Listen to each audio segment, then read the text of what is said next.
Putri N tegas tak akan rujuk dengan Arya Saloka. Mantan pesinetron Putri N belakangan ini menjadi sorotan sebab disebut belum bisa move on dari Arya Saloka. Putri N pun sempat emosi ketika dirinya diminta untuk kembali rujuk dengan Arya Saloka. Menurut Putri N, ia tak akan rujuk dengan Arya Saloka karena sudah saling blokir sosial media. Rujuk, lu bilang rujuk, gue diblok, apa yang rujuk, apa yang mau dirujukin, celoteh Putri N sembari mengeluarkan nada tinggi. Netizen beranggapan pria yang sudah memblokirnya tersebut yakni Arya Saloka. Terlebih, rumah tangga Putri N dan Arya dikabarkan retak. Putri N terang-terangan menyebut bahwa dirinya dengan Arya tak akan rujuk.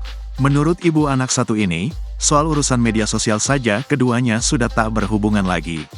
Apalagi soal rujuk, yang berkali-kali diminta oleh netizen agar keduanya kembali menyatu. Heh, rujuk tuh hubungan hati ke hati, ini Instagram ke Instagram aja gue udah diblok, kagak rujuk tuh mereka, tahu enggak lu? Sesama platform aja kagak bisa rujuk, apanya yang mau dirujukin? Gila ya, gila banget yang kayak gini-gini tuh gila, tahu enggak lo, pungkasnya.